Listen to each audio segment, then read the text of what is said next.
Okay, good afternoon. Today we will discuss a very important topic, which is addition of angular momentum.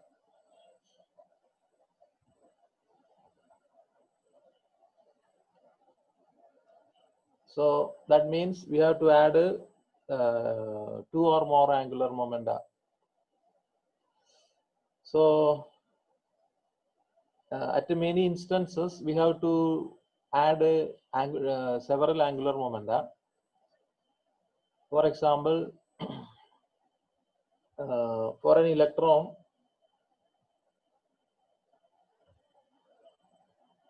for a single electron, we have to add its orbital angular momentum and spin angular momentum. Then we get the total angular momentum. Okay. Now, in some systems, we have many electrons, many particles. Okay. So, many particles, many electrons, just like in an atom. Okay. We have many electrons. Then we have to add their angular momentum to find the total angular momentum of the atom. You will later study, you might have studied somewhere this L and S of electrons can be combined in two ways. One is LS coupling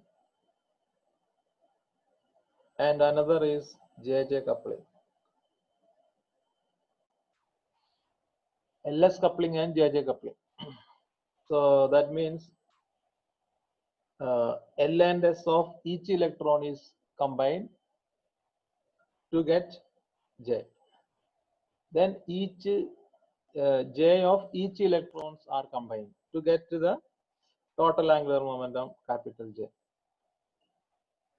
That is LS coupling. Then what is JJ coupling? JJ coupling is oh sorry, the reverse. I just reversed the things. LS coupling means we add orbital angular momentum of all electrons together. So you get capital L. Okay.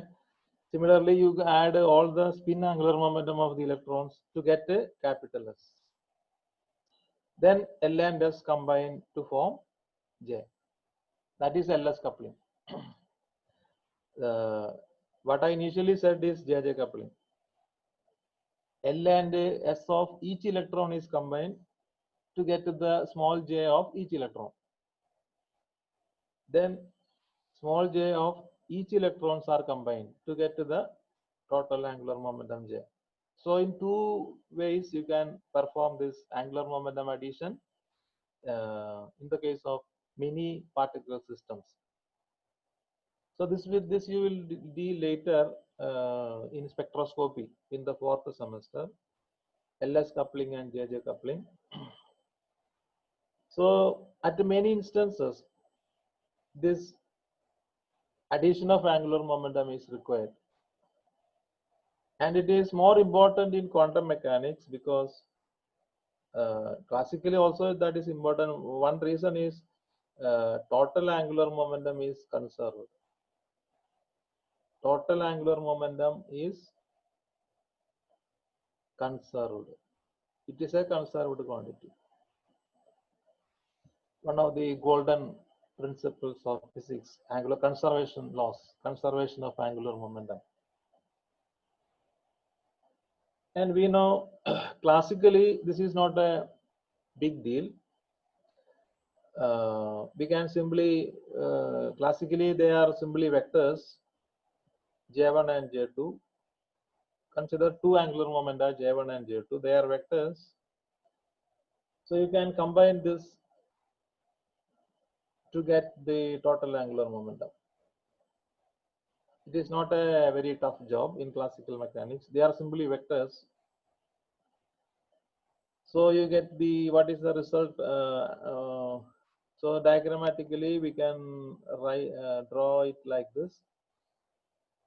Suppose this is J. These are the two angular momenta J1 and J2 vectors. So the result is, when you add the result either by triangular law or by law of parallelogram, this diagonal is the total angular momentum J. So J2 and this is also J2. So this is also J1. They are parallelogram. So opposite sides are same. Okay. So the magnitude of J is given by root of J1 square plus J2 square plus 2 J1 J2 cos theta. You take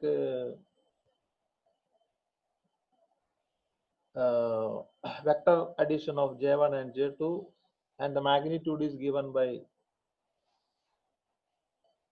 root of this equation, where theta is the angle between two vectors. Okay, this is what you learned in classical mechanics. But in quantum mechanics, things are slightly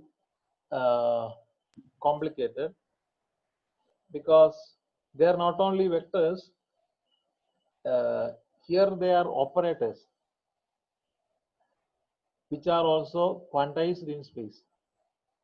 So in quantum mechanics, the difference is angular momentum is space quantized.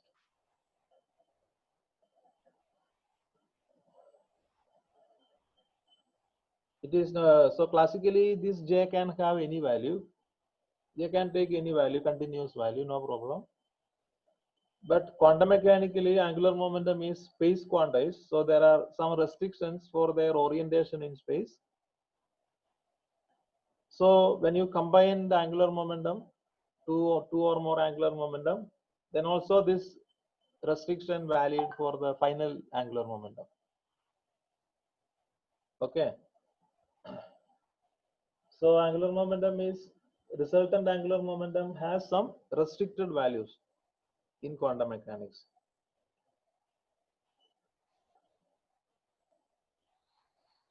Okay, I think these classical ideas are clear to you. And in quantum mechanics, we are going slightly different way, because the one thing we know that their components do not commute. Components of angular momentum do not commute. That is one of the idea we know. In that is Jx Jy is commutation, Jx Jy is IH cross Jiz and cyclic. So commutation between any two components gives the third component along with IH cross, and this is cyclic. Okay. So now you consider two particles. We consider the simplest system of two particles, means two angular momenta. We are not going any complicated, 3 or 4 means very complicated. So we are taking the simplest system of two particles or two angular momenta. Okay. So two particles 1 and 2. Just name them 1 and 2. So we know that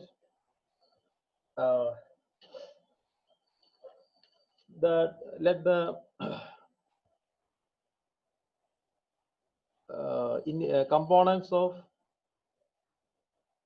angular momenta of the first particle is, let us write it as J1x, J1y and J1z.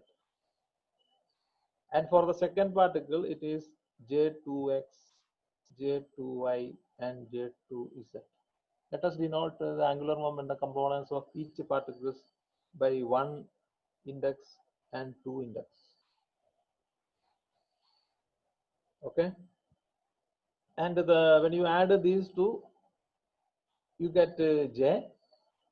So when you combine this, you get J. So that is the component of J is Jx, Jy, and Jz. I think this is clear. This is the first particle angular momenta. This is the second particle angular momenta, and this is the result. Okay, this is the first particle components, second particle components. You can put comma also, and this is the resultant J. After adding, you get J. J also have three components X, Y, Z. Okay. Now we know that this Jx is nothing but J1x plus J2x. You can simply add the components J1x and J2x, you get Jx. Also, you can add J1y and J2y, you get Jy. J1z and J2z, you get Jz. Okay. Components can be added. Then you get the component of the result, corresponding component of the result. Okay. So, what is Jx, Jy? Commutation Jx, Jy. That is, after adding, we get the angular momentum J. Its components is Jx and Jy. So, what is the commutation between Jx and Jy? You can write it like this. Jx is nothing but J1x plus J2x, comma. Jy is J1y plus J2y. Okay, I think this is clear. X components you can add, you get the resultant X component. Y components you can add, you get the resultant Y component. So this commutation you can write in as a 4 commutation brackets. That is J1x, J1y, between these two, plus J1x, same thing, J2y,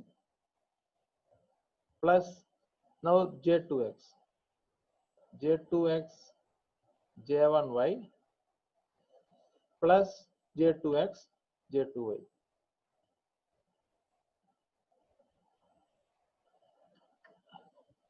So you can write it as a 4 commutation brackets. Now see what is the result of this. What is the commutation between J1x and J2y?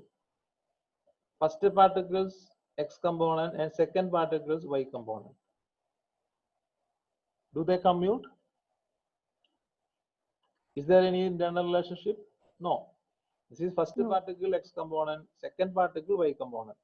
So they will commute. So result is 0. Similarly, this one J2x, J1y. X component of second particle and Y component of first particle. That is also nothing related. So commutation is 0. No uncertainty between them. So results are 0. Okay. Now what only remains is this one, J1x and J1y. First particle X component, first particle Y component. So that commutation according to this equation is valid there. So we can write IH cross J1Z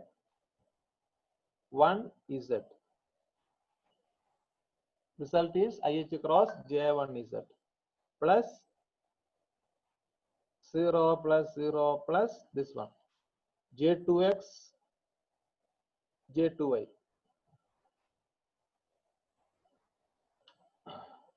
J2x, J2y. That is also IH cross J2Z. Z component of second particle. This is Z component of first particle. So you can write IH cross can be taken outside J1Z plus J2Z. So IH cross, what is this one? J1Z plus J2Z is JZ. Okay.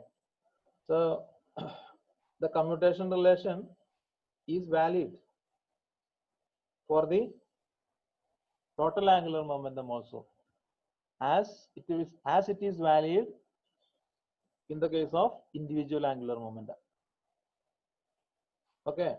So J1x, J1y, IH cross J1Z. Same equation is valid for total angular momentum also. Jx, Jy, IH cross Jz. All having two components. Okay. So this is one simple property of angular momenta when you combine two angular momenta. Now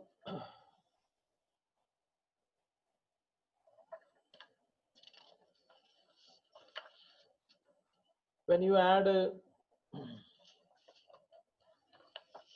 two angular momenta J1 and J2, what are the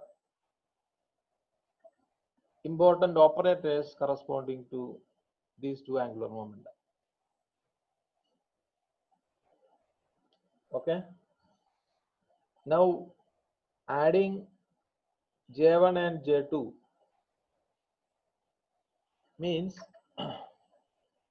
adding J1 and J2 means you have to find the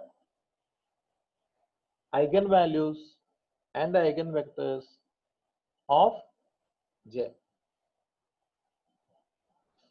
Okay. So adding these two means result is J. Okay. Then you find the eigenvalues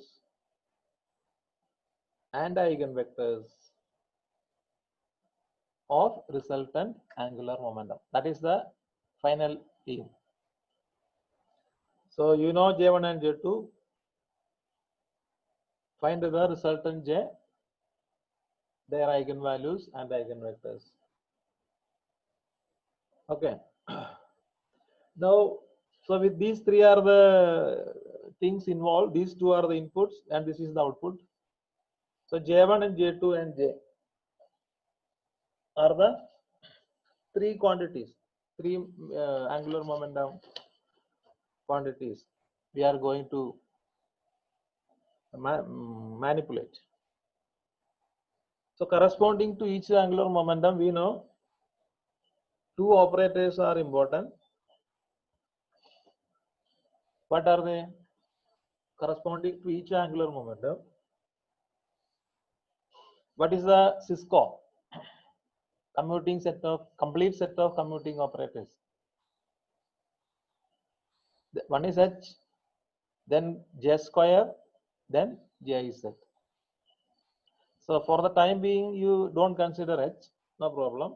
We have to consider J square and Jz. So corresponding to J1, we have J1 square and Jz. Sorry, J1Z. Corresponding to J2, we have J2 square and J2Z. And corresponding to J, we have J square and Jz. Okay. So corresponding to these three angular momentum quantities which are involved in the process, we have 6 operators. Okay. All these are Hermitian operators, 6 Hermitian operators. Now question is, do this form a complete set of commuting operators? If this is a Cisco, 6 operators, you check that. You can see that they are not Cisco. I mean, all the 6 together does not form a Cisco. But you can form 2 sets which are commuting with each other. Okay, one is, I will explain. One is J1 square, okay, J2 square, that is present in second set also, J1 square, J2 square. J1 square, J2 square present in both the sets. Square of angular momentum of individual particles, that will commute with everything. So J1 square, J2 square, then J1 Z and J2 Z. Z component of first and second particles. So this form a complete, along with the Hamiltonian, this form a complete set of commuting operators, Cisco. See, that is true also. J1 square and J1 Z commutes, J2 square and J2 Z commute, Z components of different particles will commute. So all will commute with each other. Okay. Next, J1 square, J2 square, J square and Jz. Total angular momentum square and its Z component. These will also commute with the J1 square and J2 square. So if you inspect these all, you can see that all these four along with the Hamiltonian will form a Cisco.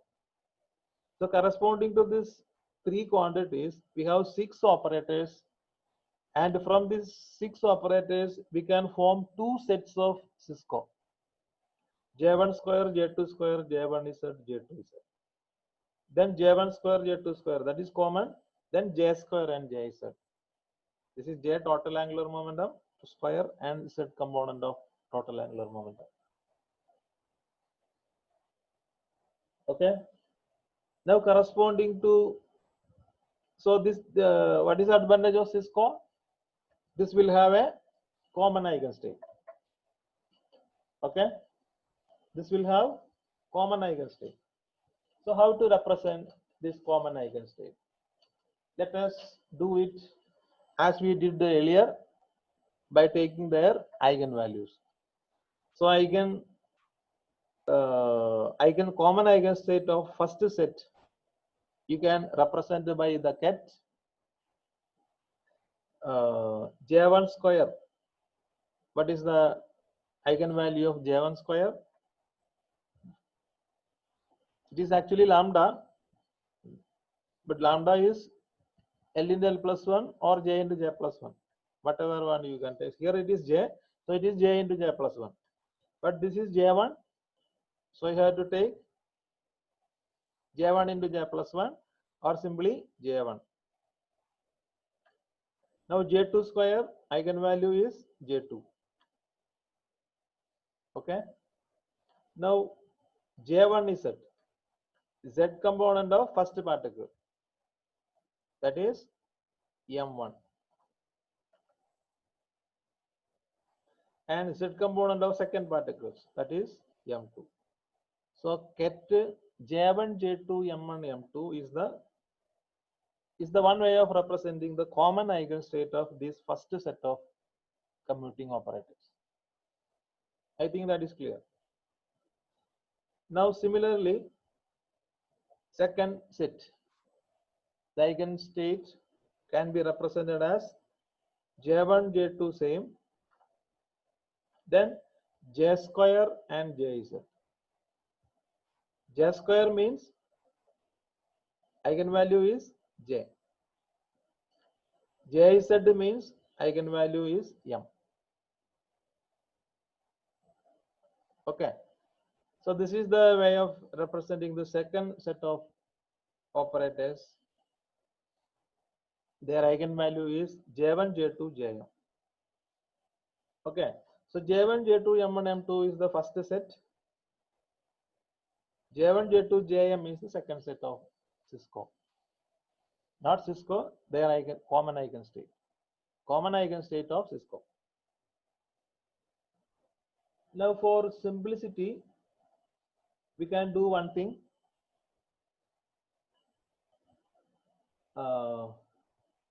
This can be represented in different ways. Some books may write in some others will write in some way. So one way, another way of writing this is J1, J2, M1, M2. Okay, so that can be written in some others will write like this: J1, M1, J2, M2. Okay, so don't worry about this. When you see this kind of notation, these are same. Some others prefer to write like this. Okay, these are common eigenstate written as a two separate gets. This is first get, second get. First particle, second particle. Get. Now, see, our logic suggests that J1, J2 is common. J1 and J2 is common in both. So common things usually we don't have to write. J1, J2 is common. You assume that J1, J2 is common in both. So some others will write only M and M2. These are all representations, different ways of notation. So actually this is needed, M and M2 is needed because J1, J2 is same. J1, J2 is same in both. Okay. Now question is, what is the dimension of this representation? We know that how many M1 values for a particular J1? How many M1 values? There are 2J1 plus 1 M1 values. Okay. Similarly, there are 2J2 plus 1 M2 values. Okay. So the dimension of the representation M1 M2 is 2J1 plus 1 by 2J plus 1, 2J2 plus 1. So that represent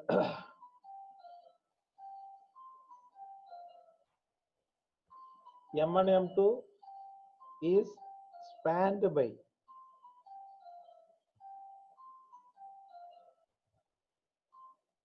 2J1 plus 1 into 2J2 plus 1 basis vectors.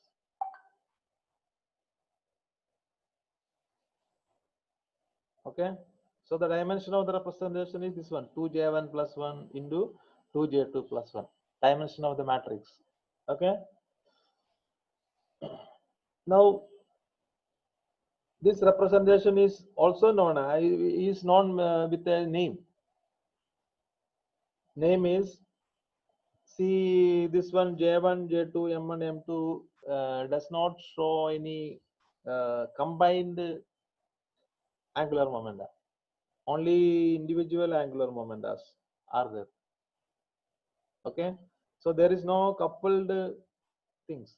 After combination, nothing is here. Okay, so that is known as uncoupled representation. These are some technical words you should learn. Uncoupled representation. And naturally this is known as JM is known as coupled representation. So this is uncoupled and this is coupled.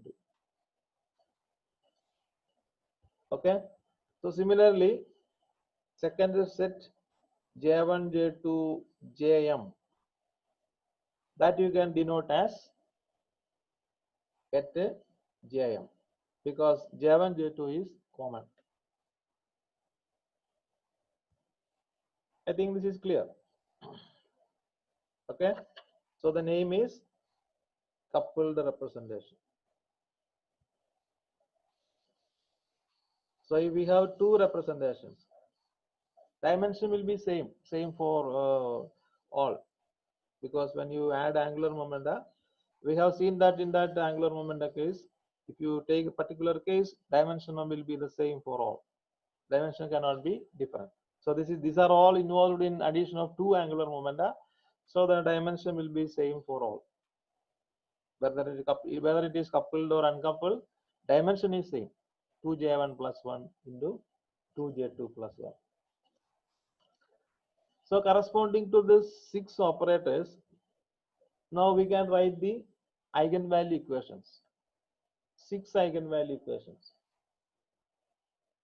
Okay. So I will write the corresponding to this 6 operators. These are the 6 operators.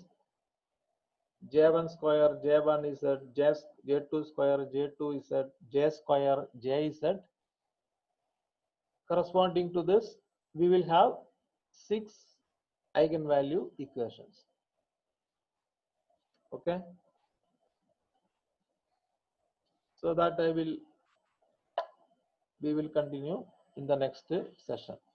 Now itself. It is already closing time.